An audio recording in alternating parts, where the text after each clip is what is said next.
Hi food lovers, ఈరోజు మన వీడియోలో డబుల్ కా మీఠా ఎలా చేయాలో చూద్దాం. దానికి కావాల్సిన ఫ్రెష్ బన్ ఒక ప్యాకెట్ తీసుకున్నాను. అలా తీసుకున్న బన్ని ఈక్వల్ రేషియోలో 4 పీసెస్గా కట్ చేసుకోవాలి. 4 పీసెస్గా ఎందుకు కట్ చేసుకోవాలంటే దానిని మనం రోస్ట్ చేసినప్పుడు చక్కగా ఈక్వల్ రేషియోలో రోస్ట్ అవుతుంది. మరుగుతున్న ఆయిల్లో ఆ బన్ పీసెస్ని రోస్ట్ చేయాలి.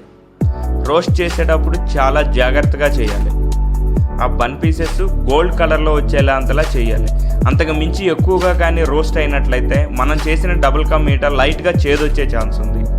కాబట్టి జాగ్రత్తగా లైట్గా వేపుకోవాలి. అలా రోస్ట్ చేసిన బన్ పీసెస్ని ఒక ప్లేట్లో తీసుకోవాలి. ఆ ప్లేట్లో ముందుగానే టిష్యూ రోల్స్ని పెట్టుకోవాలి. టిష్యూ రోల్స్ ఒకవేళ ఏవైనా ఆయిల్ పీల్చినట్లయితే ఆయిల్ని అవి లాగేస్తాయి.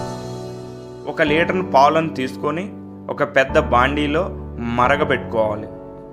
ఆ పాలకు ఒకవేళ లీటర్ తీసుకున్నట్లయితే దానికి ఒక 1/2 kg షుగర్ని యాడ్ చేసుకోవాలి. షుగర్ని యాడ్ చేసిన తరువాత ఒక 30 minutes బాయిల్ చేయాలి.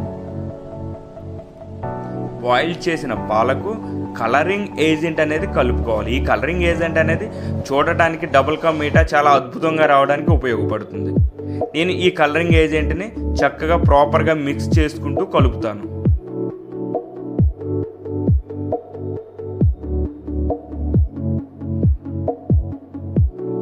అలా కలిపిన తరువాత ఆ పాలను 30 to 40 minutes బాయిల్ అవ్వాలి. అయిన తర్వాత 1 by 1 మనం ఏవైతే రోస్ట్ చేసినటువంటి బన్ పీసెస్ని యాడ్ చేసుకోవాలి. మనం ఇందాక రోస్ట్ చేసిన బన్ పీస్ని అన్నిటినీ యాడ్ చేసుకున్నాం.